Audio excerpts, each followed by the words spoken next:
and basically stopped coming to any family function that I was at and didn't want me to see my own cousins anymore. Good stuff. And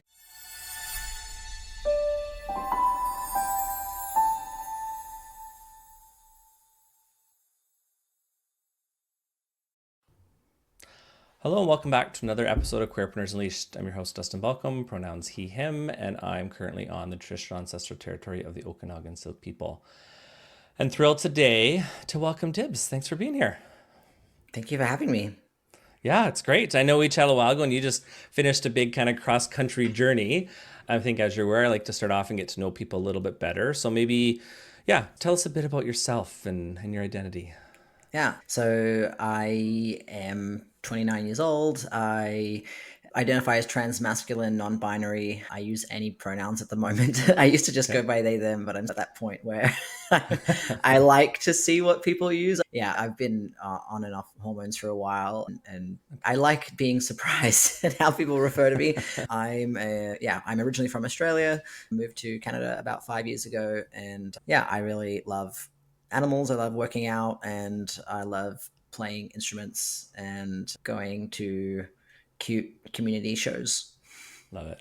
With your pronouns, do you find most people will try and guess or do they ask? Most people just he me now because Okay. I feel like Pinocchio, like I'm a real boy. Maybe the scruff I can see. Yeah, there's a little bit, and it's gotten to the point where I literally have to shave every day, and you can see the shadows. So I've just people go for he unless I'm with. I think it's the thing that I really like about going with whatever is because I ride motorbikes with dykes on bikes in Australia, and in that context, a lot of them will be like her, she, whatever, Right. which is great because I feel like I'm part of that community. And I used to Totally. play soccer for an all girls league, and obviously if they're like mark her or that, I'm like whatever. I'm in a girls soccer team, of course, and so I like it. Just depends on the context what people do. Love that. How long has it been since you started your transition journey? 10 years now, basically. Yeah, I feel like this is maybe a similar story for a lot of people, but I went down like the YouTube rabbit hole of watching everyone's transition vlogs and stuff when I was in my later high school years, maybe 10, 11, and 12. And then I'd wait. It was like we had one computer in the house. No one had a laptop. I'd wait for my mom and my sister to go to bed, and I'd log on the computer that was downstairs and just watch trans guys on YouTube for like hours on end. And then push that deep down inside because I have to graduate high school. Right. And then went to university. And then slowly, I don't even think I came out as non-binary first. I think I came out as a trans guy first because I was like, that's the only sort of representation I had in front of me. I was like, well, that must be it. And then put out a video being like, I'm coming out as a trans guy, da da da. And I was like, actually, this doesn't fit. And so I think I like socially transitioned at 19, medically started transitioning at just before I was 21. And yeah. That's awesome. How's the journey been? It's been really not too difficult. There's been some stuff with my family. My mum is one of 8 children, so obviously there's going to be someone that's maybe not the best. But I remember I had one retail job when I was coming out, and my store manager happened to be a very lovely lesbian who was good with trans things. And so they straight away was like, okay, do you want a new name tag? Like, how do you want to do this? Do you want to tell people? Do you want me to tell people? Do you want to have a day off? Like, it was awesome. She went to the HR department and asked, what do I do in this situation? They were like, we don't actually have a manual for that. So I helped introduce them to one of the local organizations in Sydney that did some education for businesses, and they had one free consult, and then you can pay to get them to do a full diversity and inclusion training thing. So I had a really easy time at the beginning. Just being non-binary is just a constant battle in my head of what do I want to look like? How do I want people to see me? Am I letting one thing overtake my desire to just look like this? This is the body that I'm most comfortable in. It is weird just being seen as a dude all the time, 90% of the time. That's a thing that it was hard for me to come to terms with, especially because, I don't know, a lot of my identity, I was really attached to the lesbian identity as a teenager. And then I was just that cool butch dyke who like did all the boy things, and now I'm just like a boy who does boy things. Right. I'm not that cool anymore. You're still cool, just in a different way. Thanks.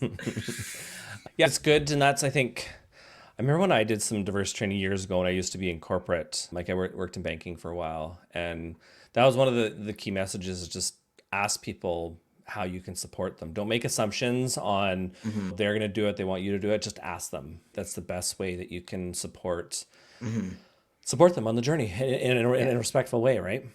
Yeah, it's a lot easier that way, and then you're not making mistakes on both ends. And yeah, I'm really glad that I got asked how I wanted to handle it, because then I had that love, like that resource that I could give to her. And yeah, Absolutely. it's really important to just do what the person wants, because some people just, I have a lot of friends who their course of action, and a lot of my clients too, their course of action has been, I'm just going to slowly start to medically transition and wait Right. to see what people say, or I don't want to say anything yet. I'm just not going to say anything until I feel like the time is right, and that's totally valid, because it is a very stressful, awkward thing, especially if you're in a massive like workplace or all of the Yeah. communities you're a part of. It's a lot. And everyone's just different, right? And so you have different ways Exactly. to deal with things and handle things. And Hmm. it's like anything in life, not even just transitioning, just ask people how you can support them, right? Yeah, And let exactly. them, we're all on our own journey, and we just need to be Hmm. better at supporting each other than tearing each other apart, Yeah, that's right? a good, reminds me of when I'm having a hard conversation with a friend and they're upset or crying, or they're like, can I vent to you? And then I always ask, do you want solutions or do you just want me to listen? Because those are very two different, Mm-hmm. states of mind for people. And I've learned to say that, and it's Absolutely. just made all these tough conversations become so much easier. It really does. I have a friend, the same thing. Sometimes we'll text each other. I don't want advice. I just need to vent. Yeah, exactly. Because when And then someone gives that's, me advice, yeah, there's certain, but sometimes you do want that. You want that yeah, you sounding do. board. You want Yeah. to talk about it, but sometimes it's just, I need to get this off my chest and then I move Hmm. on. And that's sometimes Yeah, all it is. So I exactly. think that's great. So tell me something unique about yourself that other people might not know. This is a really hard question in your questionnaire, and I'm like, because I one of my weird autistic things is that I don't know what's weird or unique, or We're I have a unique. really I have a hard problem deciphering what is like common knowledge and what is not, or whatever. So I guess unique. And then I'm like, that's not special, Dibs. I don't know. I rode dirt bikes as a kid. Yeah. That's not that unique out here. Certain areas, like maybe in Certain Montreal, not so areas. much, but on some of the coast of BC, maybe a little more common, or even Yeah. in the prairies. But no, it's okay. I like to add a Yeah. little bit of randomness to I it. used to And be an Uber driver, so okay, nice. that's a thing that surprises a lot of Yeah. people. Because and that was before I transitioned too, so it was very unique to have a woman Uber driver. Okay.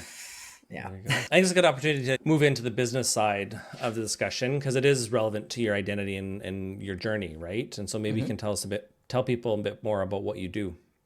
Yeah, sure. So I am a personal trainer and fitness instructor, and I am a online course creator that basically caters to the queer and trans community predominantly. I have some clients that are allies, and one of my other specialties is for training people with cognitive and physical disabilities. And so that sort of ties into a lot of the rehab stuff that I do. And at the moment, I train people online. I'm getting the in-person space set up here, and I also offer e-courses for people who are preparing for and recovering from top surgery, gender affirming top surgery. Wow.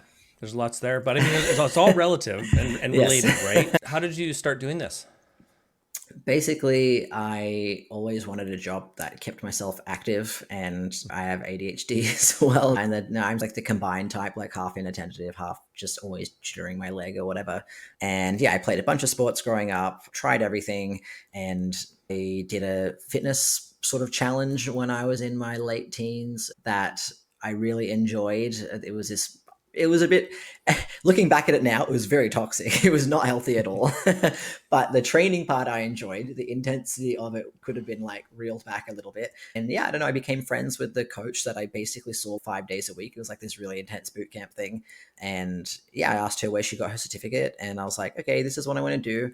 And obviously, when I first got in the industry, so many people that get their personal training certificate quit in the first 18 months. It's insane, because Yeah, there are just, it's quite easy to get the certificate. I'm not going to lie. right. It's not about, the course itself is not that difficult. It really is how you continue like your education as you, after you get that magic piece of paper, and Right. how you practice. You learn a lot on the job. And so I yeah, I did that, got the course done in Australia. Back in Australia, I worked at this local sort of boutique gym for a while, serving their clientele, which were a lot of upper class people that owned their own businesses that were very busy. Like my first client of the morning was 5 a.m.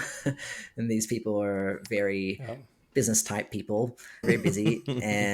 And they were great though. I made a lot of friends with those clients. I had good connections there, and I got reeled in a couple of queer people, but it was like in the Bible Belt of the suburbs where I lived. So it Yeah. was not very queer friendly, but everyone welcomed me. Eventually it got out, like, it wasn't a secret, but it just, people Right. found out that I was trans, and I had no issues with that. Yeah. And then I quit that job to go off on my own and train my own folks. And I realized, obviously, the main thing that people wanted from me was someone that understood them and what they were going through, someone that's going to make them feel safe and not like weird for having different pronouns than what is assumed, or for calling them a name that's not on their credit card or whatever. And yeah, someone who had real lived experience and could also help them to get to a point of gender euphoria, whether they're on HRT or not. And it's just boomed from there. For someone that doesn't know, what's HRT?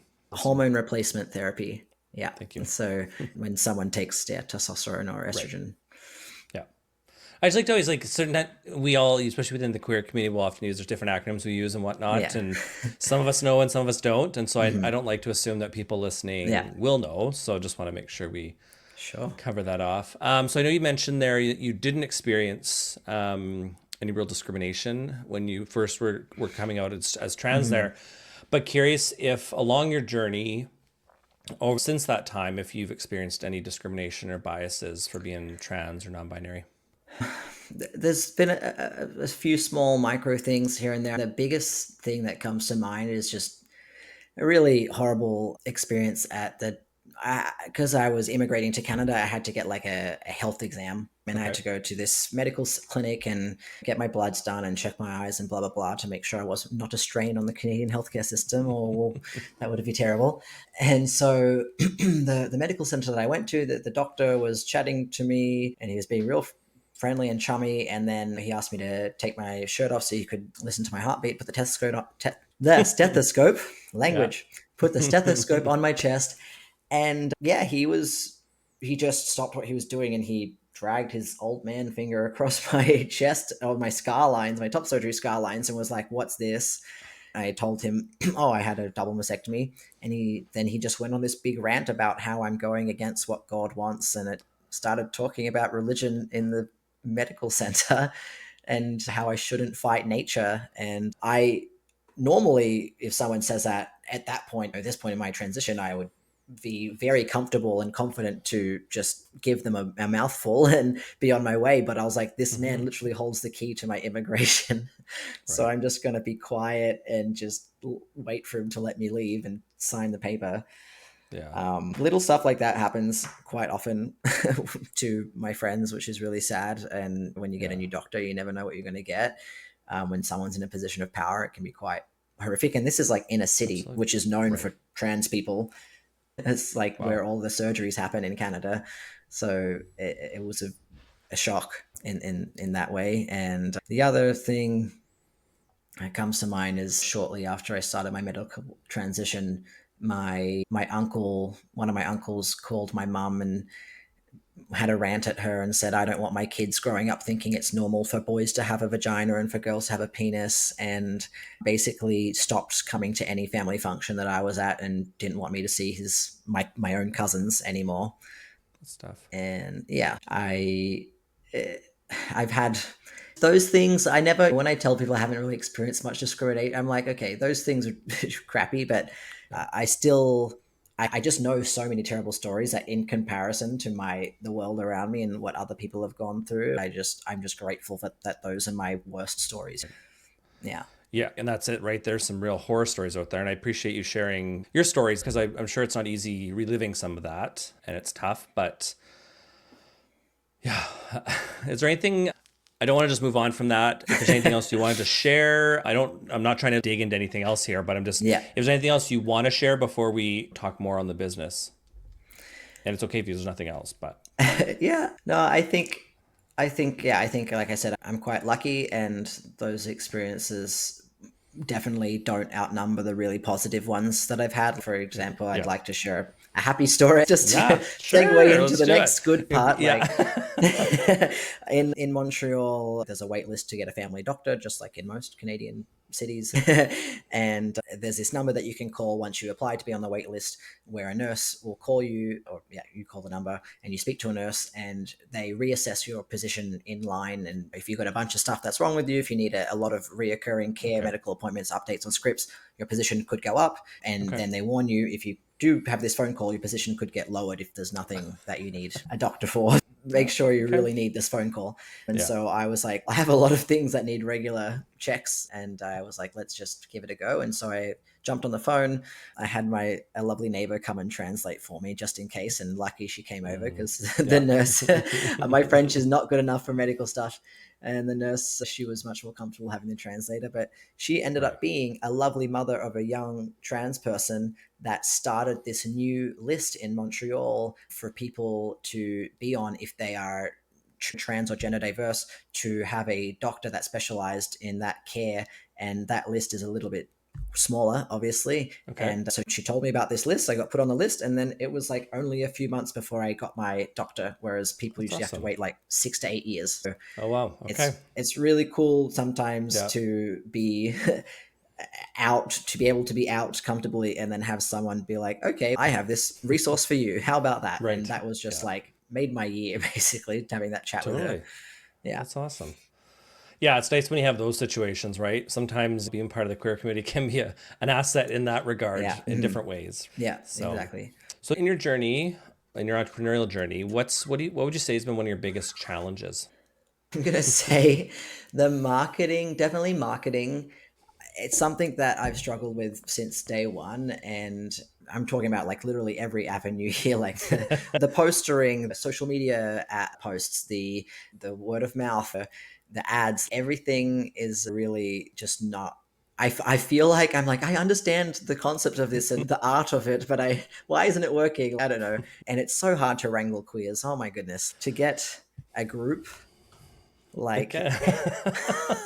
They call it herding cats for a yeah, reason. it's crazy how many people like, this class is great. I really want to join this. Like, this sounds amazing. Let me know when it's on. Yes, I'm there. And I will literally put polls up on my social media. Pick a day, Monday or Friday, AM or PM. And I'll Hmm. have the stats. I'm like, you all picked this. And then this one person registers. And I'm like, what happened? Yeah. Yeah, it's a bane of my I existence. Yeah, we see a lot in events too, right? We recently Hmm. did an Indigenous showcase. One of my closest friends is an Indigenous drag artist. And so we had one, two, three, four drag artists from Canada's Drag Race and one who Yeah. was just announced on the new season. Yeah. And people are like, yes, we want to be there to support, blah, blah. And then I lost my shirt on that one because we just didn't get the sales that we were thinking we would get. Hmm. And so, yeah, it's tough sometimes because people say they want all this stuff and then don't show up. Yeah, exactly. So you're honestly, they're just better to say, I'm not interested or this isn't for me, so that you actually have an honest idea as Yeah. to what makes sense. I should put that as a little, yeah, little side note. Up next time I put a poll, I'll be like, please just don't press anything if you don't want any Yeah, of these things. just be honest. Because Um, having 30 people give you dates and only 10 show up really doesn't help you, no, right? You exactly. know, it'd be better Yeah, to just have 15 people say, yes, I'm actually interested. Then yeah, you have a realistic market yeah. assessment in that regard. And now it's on the flip side of it. Do you have a memorable success story or a big achievement that you've hit during your entrepreneurial journey there? There are a few key points that I would like. It's just been amazing. I've been doing this now for, yeah, 5.5 years ish, 6 years almost. And it's like everything that I look back on, I'm just like, wow, wow. Like from the moment I quit my bar job in Montreal that I had as a bar back when I first got there. I was getting paid like $12.50 an hour, Right. breaking my back, lifting these big old kegs around and working at hours that I really would rather be sleeping in. Get home from work when I'd normally be waking up, and quitting that, and then finally building up the full-time hours after that. That was amazing. Getting to work with a bunch of local organizations in Montreal that reached out to me during the pandemic to put on stretching workshops virtually, or like scar care workshops and Yeah. binding workshops.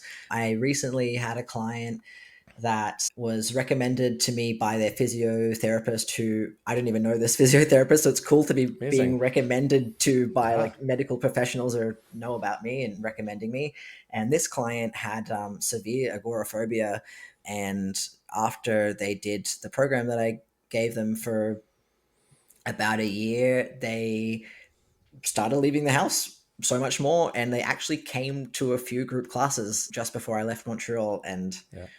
I was so proud. Like it just some like these massive changes that you have in people's Yeah. lives are just incredible, and really sometimes like I always joke that, oh yeah, that's because of me or whatever, went like for smaller things with my clients, but then those big things I feel weird taking partial credit. I'm like, this is really cool. Like I've had clients stop taking blood pressure medications or like heart medications. Yeah, people leaving the house for the first time, people stopping the use of mobility aids because their joints have improved immensely. Just Amazing. all of this really cool stuff that Yeah. I need to start taking note of. But I have my little reviews turned on, and when someone sends me a text, I'm like, oh, can I put that in my highlights? So I have my little highlights of my client Totally. achievements. Yeah. When I'm feeling down, I just flick through them. Wow, like That this was is literally on my cool. mind. Literally on my mind to say you need those moments to remember, even the small ones to the big ones. Like we Mm, all have those days where it's a struggle, and we yeah, need to remind ourselves of all those good things and the work we do and how it matters, yeah. as many of us do. It's really, and you know how it's hard. Everyone's always, the difficulty of being an entrepreneur is always the benefits come back tenfold, even though it is really stressful and difficult sometimes. So we need that reminder. And it's just, I was just thinking, wow, okay, I can't believe I just told you it's been 5.5, 6 years. I didn't even celebrate like my 5 year. Like most Right? businesses fail in the first 5 years, and I'm like, here I Yeah. am. I'm still doing what I'm doing and supporting myself, which is, I just still think it's weird to be that I'm an adult. I think it's illegal that I'm turning 30 next year. That's weird, but Calm like, down. I'm yeah. like 40 in a year and a half. Not even a year and a half. So I think I'm like, sometimes I'm like, Christ, I'm still in my 20s. There's days I feel it and there's days I don't. Yeah. Yeah. Do you feel, being a queer business owner, that there's supports that we need that aren't available out there that might be unique? I guess it is a question that depends on your location. I know that there are a lot of really awesome grants out there for people with queer businesses. They're a lot less than the other grants that are available, so I'd like to see a few more grants that are focused on queer focused businesses. That would be awesome. And yeah, but I guess services for us, one thing that I was going to mention later is that I love that a lot of the services we need are also now being provided by other queer entrepreneurs. Where I just came from in Montreal, most of my friends were queer entrepreneurs. Like I had people that ran their own brick and mortar stores, to people who were Hmm. doing online businesses, to people who had services like hairdressers and personal trainers and massage therapists and all that sort of stuff. And I went to a cool little queer careers expo, and I had a booth there to get people's cards and see what people had to offer, because I want to hire someone to do my emails or someone to do graphic design, et cetera, et cetera. Right. And yeah, and then I in contact with those people, and yeah, I had a lovely trans person doing my emailing for a little bit. And it's just a really, I think our community and this being in this minority group is really fantastic for the creativity that's out there and the resourcefulness that we have. And Yeah. there are becoming so many more queer businesses these days that now I have competitors. And I'm like, okay, this is also a trans personal trainer. All right, but right on. Yes, I literally Yeah. cannot train everyone. It's cool. No. So I think there are some services that are lacking, but for the most part, I, I feel like there's an abundance of these resources. Obviously, sometimes they're just hard to find because there are other people like me who suck at marketing. And marketing's a beast, because I've taken it back in house recently because of just in cost cutting and whatnot. And the last few days, I think on our social channels, I think I programmed about 40 posts, 40 to 50 posts. And then that's times four across four different Yeah, platforms. It takes time. Thankfully, there's software that can help, and exactly. AI can be a big help. I don't use it 100%, but I use it to at least create structures, and then I can tweak it to make it sound better. But Yeah, it can sure help a small business owner, that's for sure. yeah. And so I'm curious, with your business, what kind Mhm. of like legacy do you hope to leave with it in the long term? I mean, yeah, I guess a lot of the things that people have told me already from my clients that have come and gone, and from people that I don't live where they live anymore and stuff like that. The coolest thing that I've achieved, I think, is just how many people I have given the courage to, for them to be able to go to a fitness space on their own and feel like they belong and feel like they know what they're doing and not be afraid of the unknown, not be afraid of what someone's going to say or not knowing how to do something. Like the amount of people, I've lost track. Like the amount of people that have been like, I have literally never been to a gym before since like high school gym class, and they're petrified, and then they go off and just do it. And Yeah. they send me messages being like, I did the thing. Like, I didn't do this much today, but I'll come back tomorrow. And then they just build up that resilience and just positive patterns of like positive experiences. I keep going and nothing bad's happening, and I'm getting stronger, and it's not a scary place. And I just really want to empower people to go and take control of their health and feel like they belong and feel like actually have the knowledge to train their body without hurting themselves and to be confident in what they're doing. And I'm well on my way. It's really awesome to just have all these people that can then pass their knowledge on to their friends and have a gym buddy that was scared, and then so on and so forth. Yeah. Well, and I love the empowering part of what you were talking about there, because I feel like, and granted, I'm not speaking for every queer person, but at least for myself, sometimes we build these internalized stories inside of what we're going to see when we go into these places. And because you hear the horror stories, and we don't talk, I don't think, enough about the good ones where we just did our thing and nothing happened, right? Or Yeah. which is what kind of we want. You just want to live life Yeah. as everyone else. And but sometimes we need people like yourself to actually help us feel that we can do this, right? The coaches and whatnot. And it's, you can't really have a straight cis person trying to coach a trans person, maybe, unless they have a lot of experience, but it's Yeah. better coming from someone that can more relate to Yeah. your situation, right? Having a personal trainer is like the match needs to be finding the right therapist for you, because it does become 100%. a close relationship and someone's being very vulnerable with you.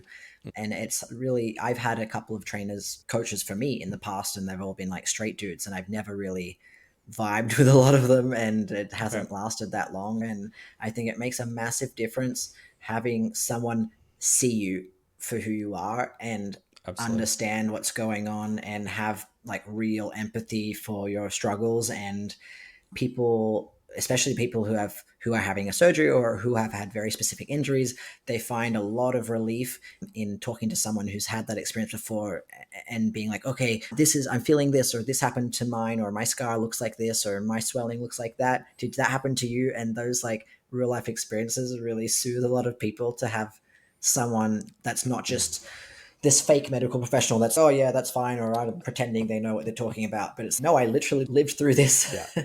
This is, I'm alive, it's okay. Like, you're going to be fine. And a lot of my job is just soothing people's anxieties. And Yeah.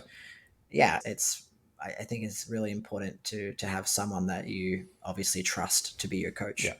And to your earlier comment you made about now there's more competition, right? Other Mhm. are trans Yeah. trainers and whatnot out there, which I think is good. And it's good to know them, because there's going to be Mhm. certain people you meet that you might not jive with. And you're like, you know Yeah, what? I think exactly. you might be better suited to so and so because Hmm. of their skill set or their Hmm. personality or whatever. Because it's not gonna be enjoyable for either of you if you're working with someone that you guys just Yeah, butt heads or whatever, or you just exactly. don't agree on things. So Yeah. it's nice to be able to have a safe space that you can refer them to in those Yeah, yeah. situations, right? I already started like a list of queer friendly trainers in Amazing. Montreal, like a Yeah. reference list for me to pass on. And there is another one exists that's a global list that's from an account called Decolonizing Fitness. They Okay. have a list on their website if anyone is curious for a trainer near you that is, I can't remember what their criteria is, but it's someone that's not going to be fat phobic, someone that's not like diet culture orientated, someone that's not racist, someone that's not homophobic, transphobic, like basically all of the things that you want in a friendly Yeah, trainer. They have a list absolutely. of these people, and the list is checked, and if someone has an issue with a name that's on the list, their name is taken off after due diligence. And it's a cool Good. resource out there if anyone would like to look at that. But yeah, we definitely need different folks, because like some trainers still do nutrition and stuff, and some trainers are specifically like bodybuilding coaches, and other Right. people are just like me, I'm like mostly like a functional training coach, and I do Yeah. rehab and strength training and stuff. And a lot of social media I the part that I don't like is there's all these like really fit bodybuilders out there who are like, I'm going to help you lose fat and put on muscle, and it's you're literally not going to look like this person who is adhering to like the way that they look is like a job. And so Right. I just wish there was more information out there to teach people. This is a coach who obviously, so some of them can give advice for the average Joe, but most of them are going to make you do what they're doing, which is quite Yeah. extreme. And Yeah. not, we don't all want to do that because we No. don't want to look like that. We don't want to live like that. And but some people do. And bodybuilding is a real sport. And if that's what you want to do, then great. I follow a trans bodybuilder that's in Seattle, and he's awesome and very lovely and friendly. And he gives advice for who wants to look like the Hulk, but, And and that's he's great nice if you about want it. to, right? Yeah, exactly. You're That's totally just allowed not to for do everyone. that. I just my dream is that people like market themselves appropriately and not just be like, I'm for Yes. everyone, because and when people come to me and I want a bodybuilding coach, I'll tell them like, hey, I've never done a bodybuilding competition myself. I've never had a bodybuilding client. Like, I can teach you how to put on a bit of muscle, but that's not my specialty. And I think that's Yeah. also a very important skill. If it's a green flag. If you go up to someone that's providing you a service and they say, I don't know how to do something, green flag. If they're like, yeah, I Yeah. can do whatever you want, don't go Yeah, there. that's where it's like, maybe not. Yeah, no Can't one's be an expert everything in to everyone. everything. No. No, exactly. And so, I two last questions on the Hmm. strictly business side before we move into our little lightning round there. And Yeah. one is this one's a newer question I started adding in, and I feel like as entrepreneurs we have these moments. Not everyone. Have you had situations where you just wanted to give up and go back and get a job? Oh, for sure. There have been a lot Yeah. of. I mean, I remember hearing this on your other episodes and being like, oh yes, I can relate. Like, it's tough. It's yeah. There haven't been close calls, so to speak, but yeah, there are times where you're just like, man, how nice would it be just to get the same paycheck every week or every month or whatever, have my health benefits, have my Yeah. days off, my holiday leave, and that when one of my friends gets a new job, I'm like, I have that. I'm like, ooh, what are they? Tell me about these benefits.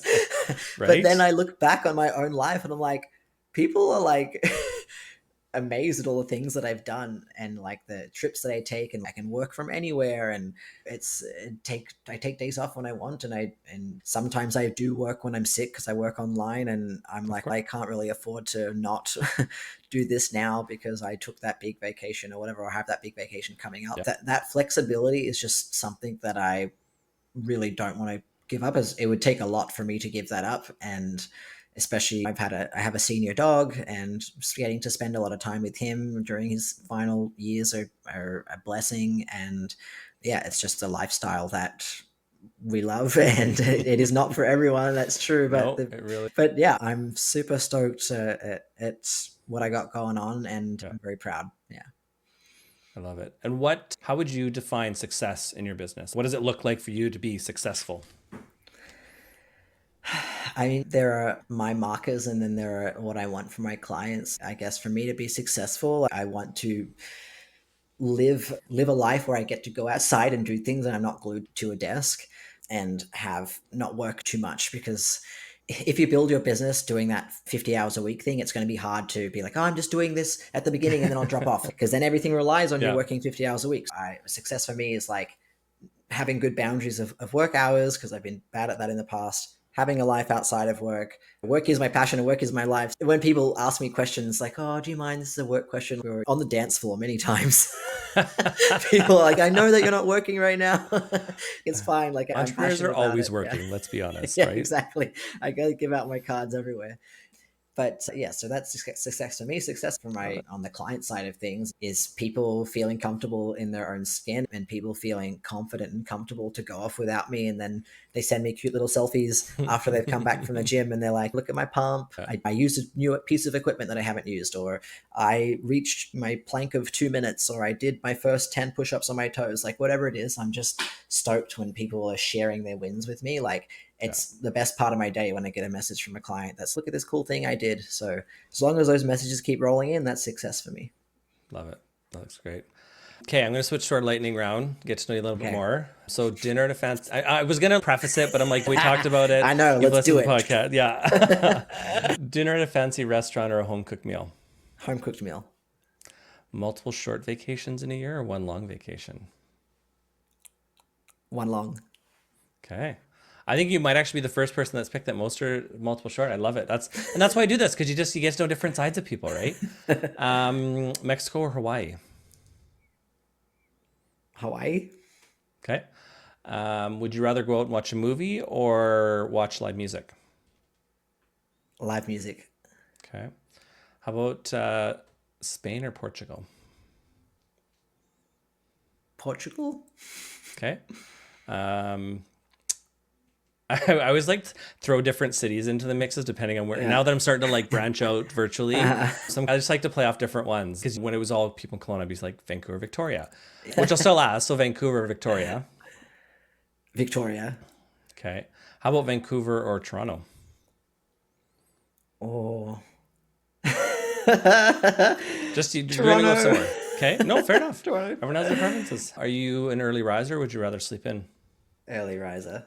Okay. How about if you were given the option of either of these, which would you pick? If you were to drive to a destination or fly? Drive. Okay. Audiobooks or real books? Neither. Okay. This is for business specifically. Do you use more of a debit or a credit card? Debit. We'll talk about it later. Okay. How about a bank or a credit union for business? Bank. Okay. I know the answer to this, but probably dog or cat? Dog. Spotify or Apple Music? Spotify.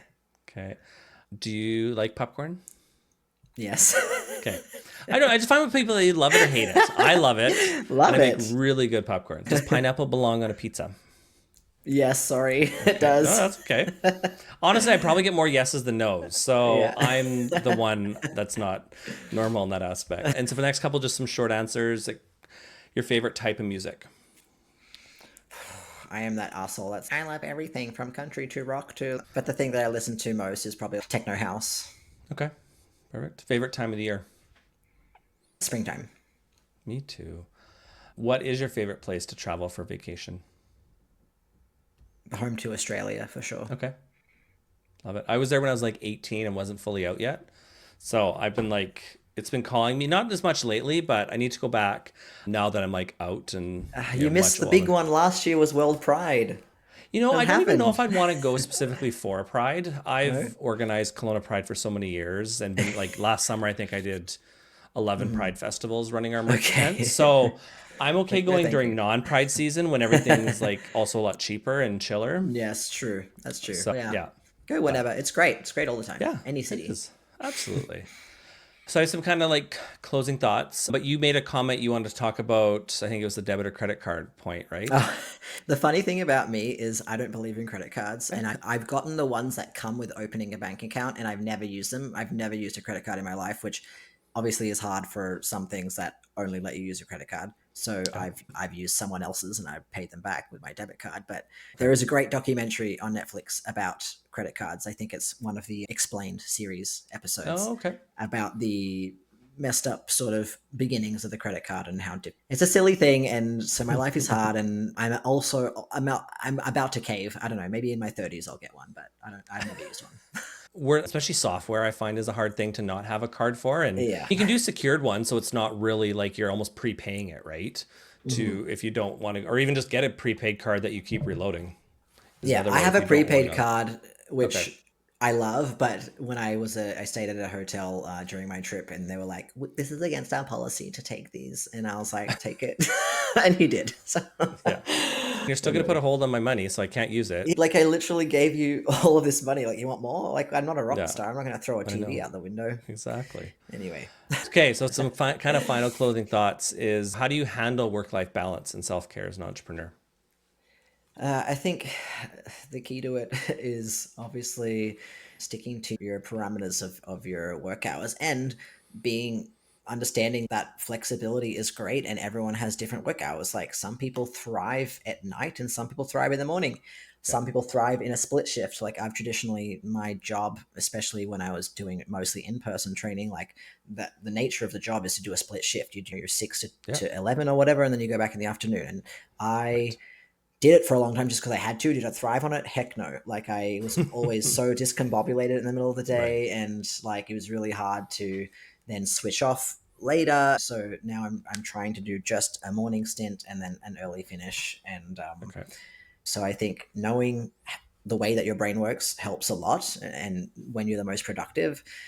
And yeah, and thinking about self care. I don't know if anyone has ever said this before. I'm not that original, but thinking of self care as like an investment rather than an expense, because there is one you, there is one of your It's true. bodies, one of your brains, and if it's offline, you're not going to be making any money. Yeah. I get massage religiously. I would get one every day if I could, but I usually get one once a month. Okay. You just gotta go live in Thailand where they're super And cheap.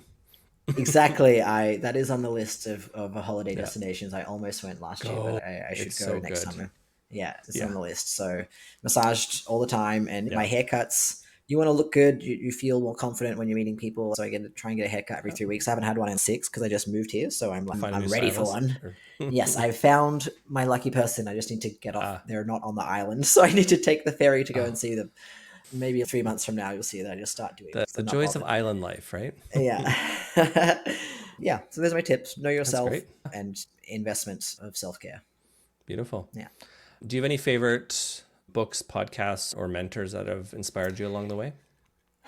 Yeah, one of the podcasts that I really love is by Gemma Bonham Carter. She's a Canadian online e-course person, and that she blew Okay. up in the last 4 or 5 years. She's really cool. Like, she's not too like annoying to listen to. Is like, I know everything. Like, she just speaks out of her own experiences, and she's had her podcast from the beginning. And I've even gone back and scrolled back to her early episodes and listened to the crappy quality. And she's just like sitting at her dining room table, and they're shorter episodes, and she doesn't have Yeah. the jingle. And like, I've seen her evolution, and so I really have a hard time listening to podcasts at the best of times, and her one I just felt like it was delivered in a way that was easy to hear.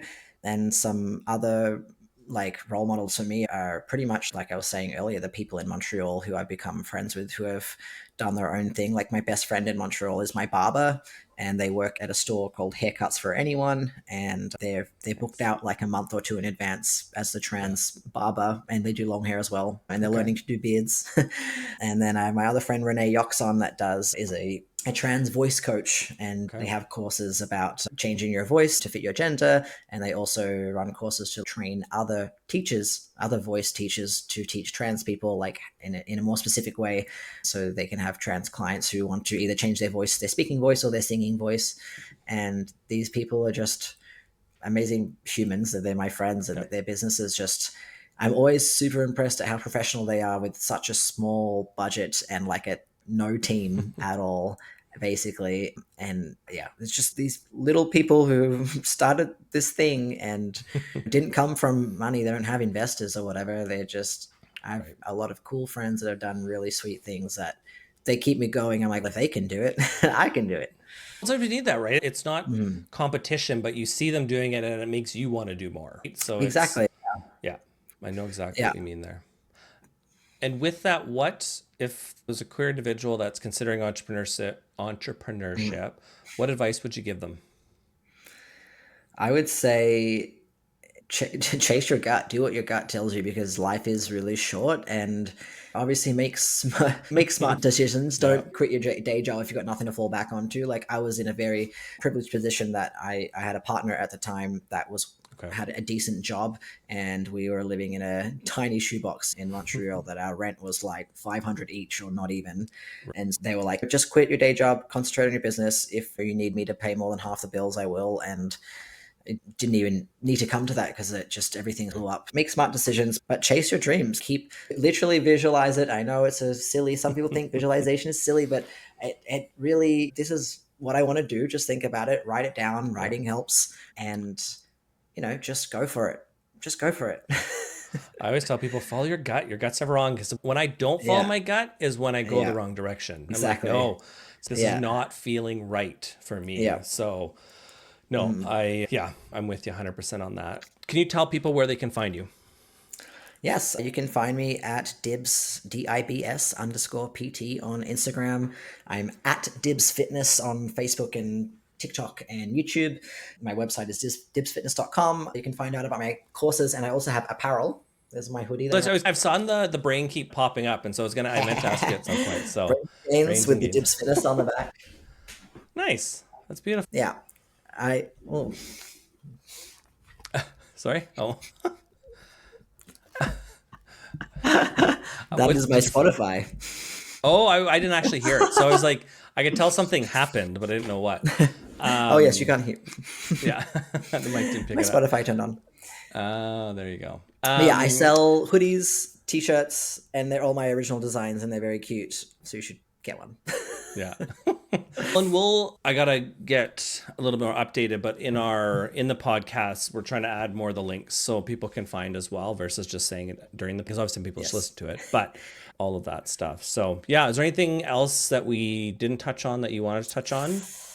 No, I think that's the nut in a nutshell. That's everything. If you want to know more about me, yeah, please follow me on the socials and watch my videos and shoot me a message if you have any questions. But it's been fun. It's beautiful. Thank you. Yeah, it's been great. Thank you. I needed this kind of chat. There's sometimes I was having a rough morning and you have those moments where I almost want to postpone or reschedule, but you're like, no, because I finish these chats and I always feel good. And so thank you. It was what I needed today. So I appreciate it. Goes both ways.